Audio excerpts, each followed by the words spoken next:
और गुरुजी लेकर के गए और बोले क्यों रे प्रहलाद, हाँ एक बात बता, हम तो तुझे पढ़ाते नहीं है, तू ये बातें कहाँ से पढ़ के आता है?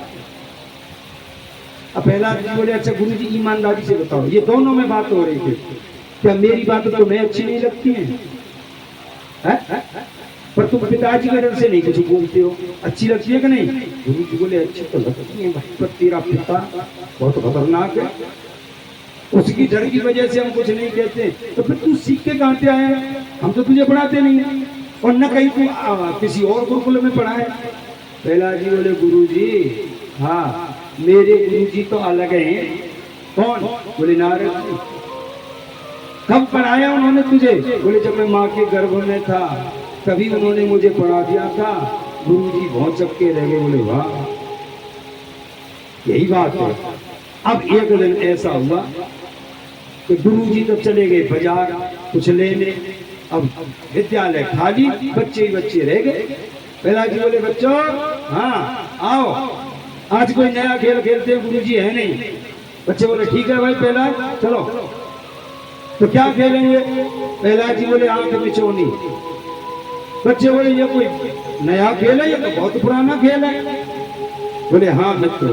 प्रहलाद जी कहने लगे मित्रों वास्तव में ये बहुत पुराना खेल है और ये दो के बीच में खेला जा रहा है। किस किसके में? जीवात्मा और परमात्मा। जब सृष्टि प्रलय होती है तो हम सबको परमात्मा कहते हैं कि भैया हम सब तुम छुप जाओ, हैं?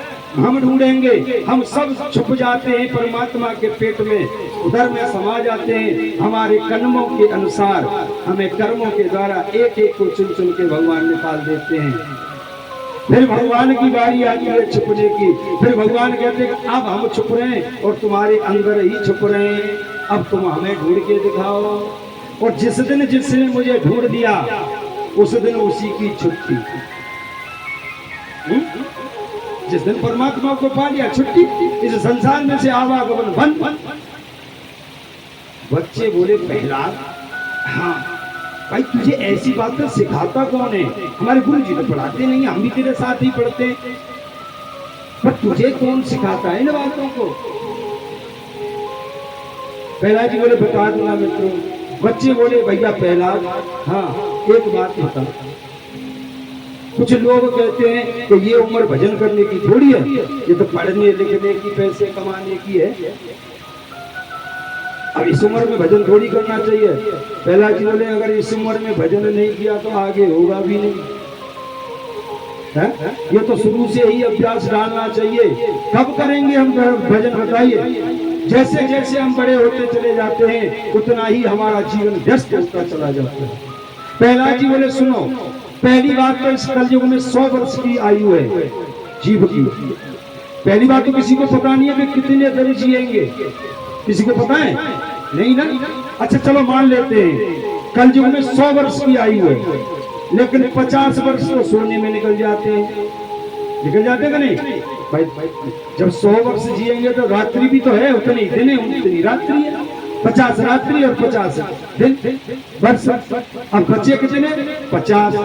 50 में जो 20 पहले निकाल देनी चाहिए, जो 50 बची है। जैसे भी व्यक्ति 80 पर पहुंचता है तो फिर वो भजन नहीं कर पाता है, क्योंकि फिर इंद्रियां शिथिल हो जाती हैं। भजन करने बैठे घुटनों में दर्द होने लगा, कमर में दर्द होने लगा।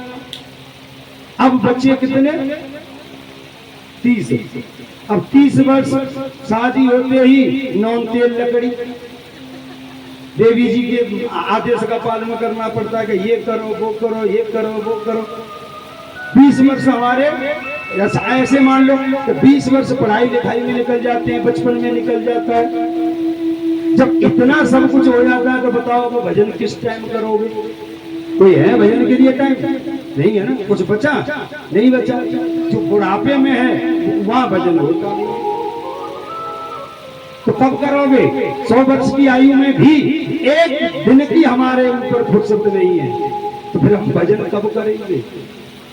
और अभ्यास बचपन से ही डालना चाहिए। दूसरी बात, हम लोग कहते हैं चलो बुढ़ापे में भजन करेंगे, अब जवानी है तो पैसा कमाओ।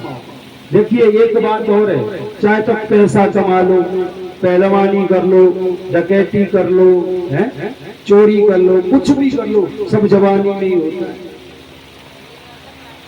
न तो बुढ़ापे में पैसा ही कमा पाएगा, न किसी से लड़ पाएगा, मंडई भी नहीं कर सकता है। जब बुढ़ापे में कुछ नहीं कर सकता तो भजन भी कैसे करेगा?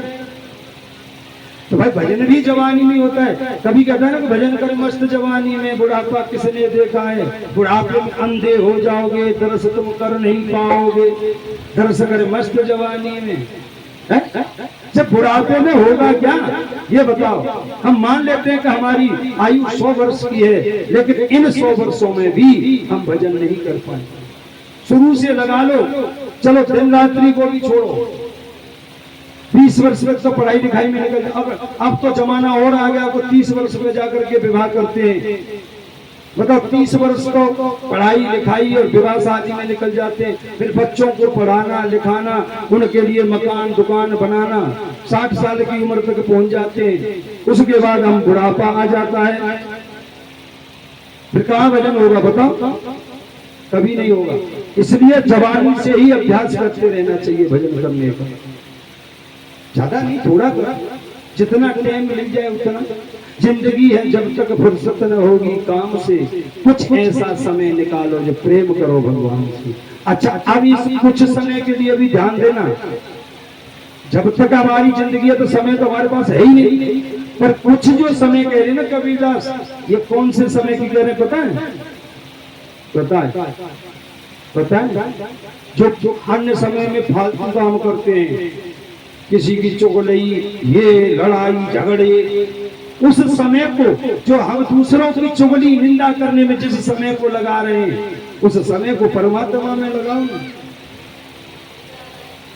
क्यों गवा रहे हो व्यर्थ में? भाई ये तो सबको पता है कि जीवन में व्यस्तता तो रहनी है गृहस्थ जीवन में, और गृहस्थ में जीवन में पैसा कमाना भी चाहिए, ये भी बात पक्की है। ऐसा नहीं है कि गृहस्थ जीवन में पैसा नहीं कमाना चाहिए। क्यों? कि सब में 4 खाने वाले और 1 कमाने वाला है। भाई 4 आश्रम है, ब्रह्मचर्य, वानप्रस्थ, गृहस्थ और सन्यास। न तो सन्यासी कमाता है, न ब्रह्मचारी कमाता है, न वानप्रस्थ कमाता है अकेला गृहस्थ। जब गृहस्थ पैसा नहीं कमाएगा तो फिर इनको कौन खिलाएगा? सबकी पालना तो गृहस्थ ही कर रहा है ना।